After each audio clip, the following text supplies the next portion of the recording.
Good morning. Like many of you, I woke up 19 years ago to a bright, beautiful, sunny morning full of promise. I was living in Charlottesville, Virginia in my second year of law school, living just 120 miles south of the Pentagon. And I'd just finished working the summer in New York City, having returned a month to the day to law school on August 11th, 2001. It was still early when the calm of the clear blue skies over New York and Washington was shattered in a cowardly attack by terrorists. Teams of those terrorists commanding hijacked commercial jets killed nearly 3,000 innocent Americans in the deadliest attack ever on U.S. soil. They included a classmate of mine who appears to have died upon the impact of the first plane. He had just recently graduated and had started a new job, an exciting job. We mourn him and the thousands of lives that were lost that day. We grieve still with each family member who experienced loss that day, and I personally remember that grief took weeks or even months, sometimes just to know that you'd lost somebody you cared about.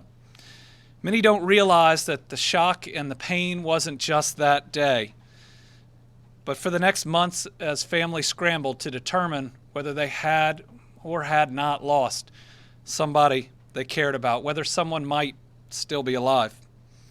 I lived just a small part of that, living through false websites, claiming to know, and providing false hope, awaiting updates from those still looking, and finally, sitting through a somber remembrance. Today, state office buildings are lowering their flags, have already lowered them to half staff as part of our commemoration to those that have been lost. That day changed us forever, changed me forever, and will never be the same. Today, we once again call to mind the terrible acts of September 11th, 2001, and pray for our state and for our country. But today is also Patriot Day, when we celebrate lost souls, the scarred survivors, and the courage of that day's many heroes. Our firefighters, law enforcement, every first responder, our military, and every American that stepped up. We often talk about running into danger. So many ran into a burning and toppling skyscraper knowing that action was likely to end their life, leave their family missing them, but knowing it was their calling to help others that day. This year, perhaps more than any time in the past, we remember how many Americans came together on 9/11. We need to remember that we are stronger as a country when we are together, when we are united in purpose, and that our enemies, they are not each other, that we share so much in common even when we disagree, that we love one another, and that there is nothing that we won't do to help one another. On this day, as we keep our promise to never forget the attack on our nation, even as we memorialize the victims, renew our support for survivors, and praise our heroes, we're called upon to show compassion for one another. Today, we see ourselves facing another, once in every 100 years or so, crisis in the global pandemic. We've now lost over 1,000 Kentuckians to the coronavirus, and it calls for us to be just as united, just as together. The new foe tests our spirit and challenges us daily. Today, as we observe our moment of silence to commemorate the events of 9/11, let us remember those lives that were taken too soon and the lives that were changed forever. Let us also commit in this moment to saving lives, to being the type of heroes we saw that day on 9/11. Let us take the opportunity to be better neighbors to each other and to think of ways we can make this a better world to live in. And now, as we approach 8:46 in about 50 seconds, we're going to take our moment of silence.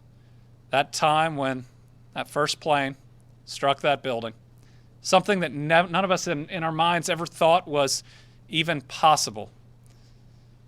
And we remember those visuals, but more than that, many of us remember the individuals themselves, people that we don't get back, just like we don't get back those that we've lost to the coronavirus, but those that we can commit to, that would want this to be a better nation and would call on us to be better people.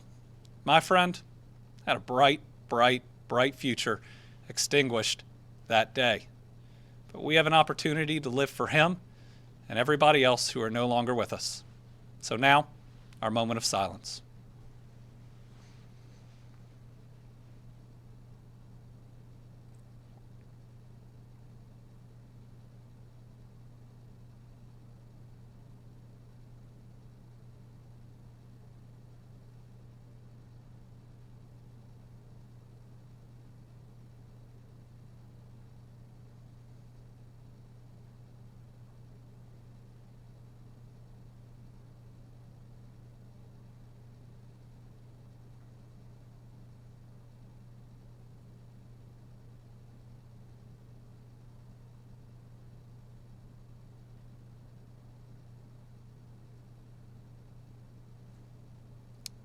Thank you all.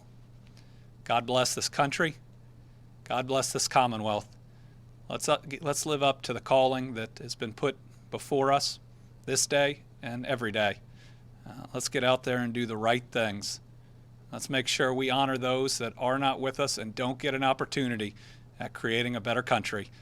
Let's make sure that we do what we have to do. Thank you very much.